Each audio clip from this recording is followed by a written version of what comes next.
അടുത്ത വാർത്തയിലേക്ക്. മുഖ്യമന്ത്രി പിണറായി വിജയന്റെ മകൾ വീണ വിജയന്റെ എക്സാലോജിക് കമ്പനിയെക്കുറിച്ചുള്ള അന്വേഷണം അത് റദ്ദാക്കുമോ ഇല്ലയോ, സ്റ്റേ ചെയ്യുമോ ഇല്ലയോ തുടങ്ങിയ ഒട്ടേറെ ചോദ്യങ്ങളാണ് ഇപ്പോൾ ഉള്ളത്. എന്തായാലും സമൻസ് നിലനിൽക്കുകയാണ് വീണ വിജയൻ. SFIO കഴിഞ്ഞ ദിവസം സമൻസ് നൽകിയതിന് പിന്നാലെയാണ് വീണ വിജയൻ കർണാടക ഹൈക്കോടതിയെ സമീപിച്ചത്. അതോടൊപ്പം തന്നെ KSIDC കേരള ഹൈക്കോടതിയെയും സമീപിച്ചിരുന്നു. എന്നാൽ KSIDC നൽകിയ ഹർജി ആദ്യം ഹൈക്കോടതി അംഗീകരിച്ചിരുന്നില്ല. റെയ്ഡ് തുടരട്ടെ എന്നായിരുന്നു ഹൈക്കോടതിയുടെ നിർദ്ദേശം. അതനുസരിച്ച് SFIO KSIDCയിൽ റെയ്ഡും നടത്തിയിരുന്നു. KSIDCയുടെ ഹർജി ഇന്ന് വീണ്ടും കേരള ഹൈക്കോടതി പരിഗണിച്ചു. ചില ചോദ്യങ്ങളും കേരള ഹൈക്കോടതി KSIDCയോട് ചോദിച്ചിട്ടുണ്ട്. കൂടുതൽ വിവരങ്ങൾ നൽകുന്നതിന് വേണ്ടി ടോം കുര്യാക്കോസ് ചേരുകയാണ്.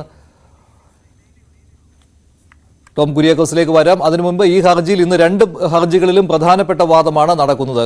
കേരള ഹൈക്കോടതിയിൽ KSIDC ഇങ്ങനെയൊരു ഹർജി കൊണ്ടുവന്നപ്പോൾ ഇന്ന് വീണ്ടും ചോദിച്ചിരുന്നു ഹൈക്കോടതി എന്തിനാണ് അന്വേഷണത്തെ ഭയക്കുന്നത് എന്ന്. എന്നാൽ വിശ്വാസ്യത ചോദ്യം ചെയ്യപ്പെടുന്നത് കൊണ്ടാണ് അന്വേഷണം റദ്ദാക്കണം എന്നാവശ്യപ്പെടുന്ന ഹർജി നൽകുന്നത് എന്നാണ് KSIDC ഇന്ന് വാദിച്ചത്. അതേസമയത്ത് തന്നെയാണ് കർണാടക ഹൈക്കോടതിയിൽ വീണ വിജയന്റെ ഹർജി വരുന്നത്. SFIOയുടെ അന്വേഷണം റദ്ദാക്കണം എന്നാവശ്യപ്പെടുന്ന ഹർജിയാണ് വീണ വിജയന്റേത്. ഇന്ന് കർണാടക ഹൈക്കോടതി ഉച്ചയ്ക്ക് ശേഷം ഈ ഹർജി പരിഗണിക്കും.